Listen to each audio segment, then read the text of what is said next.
Salut à tous, nous sommes le mercredi 8 janvier. Vous regardez la revue de presse du Journal du Cameroun Télévision. Ouvrons avec le quotidien national bilingue Cameroun Tribune qui a titré sur la mobilisation pour la sécurité des élections législatives et municipales de février prochain.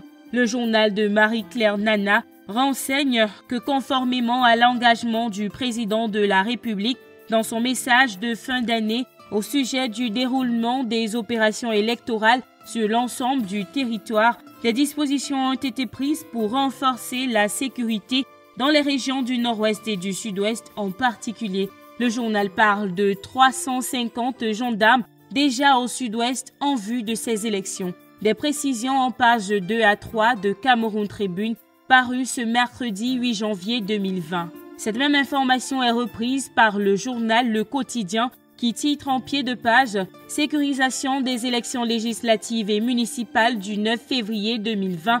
350 gendarmes en renfort pour rassurer les populations du sud-ouest. 2 jours après l'explosion qui a fait 10 morts au marché Ngala dans la zone Gambarou Photocol, la presse en fait toujours écho. La République Presse de ce jour donne des précisions sur cet incident. Ni attentat ni Boko Haram, titre le journal. C'était simplement un malheureux incident causé par 2 gamins qui se sont amusés à manipuler une grenade, se promettant de la vendre au plus offrant pour se faire un peu d'argent. La suite, c'est dans les colonnes du quotidien.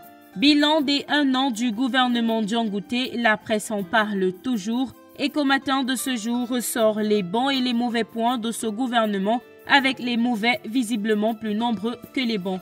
Réalité Plus de son côté propose les vraies notes des ministres de ce fameux 4 janvier 2019, des notes selon lui qui sont tributaires du dynamisme du Premier ministre chef du gouvernement, Chief Dr Joseph Diangoûté, son esprit de créativité pour rendre visible son ministère, ses actions dans son secteur, la vitesse de mise en œuvre de son plan d'action, sa capacité à solutionner les problèmes, entre autres actions, à retrouver dans les colonnes de Réalité Plus, paru ce mercredi 8 janvier 2020. Et si pour Réalité Plus, c'était une année de créativité et de dynamisme, pour le quotidien L'Épervier, le gouvernement Diangoûté a été incompétent, tout en soulignant que les multiples voyages ainsi que l'organisation du grand dialogue national n'étaient pas les seules attentes des Camerounais qui, d'après lui, exigent des comptes, notamment les fonds alloués aux différentes consultations. Le quotidien propose les bras morts du gouvernement du 4 janvier 2019.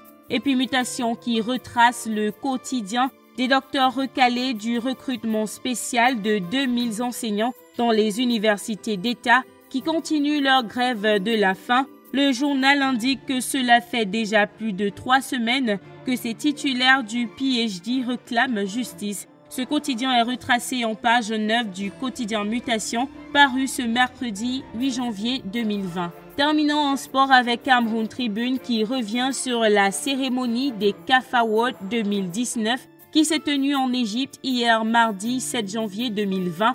Au cours de cette cérémonie, la sélection nationale dames du Cameroun a été sacrée meilleure équipe africaine de l'année 2019. Selon Cameroun Tribune, cela est dû à son 8e de finale au dernier mondial en France, ainsi que sa qualification pour le dernier tour des éliminatoires des Jeux olympiques de Tokyo 2020.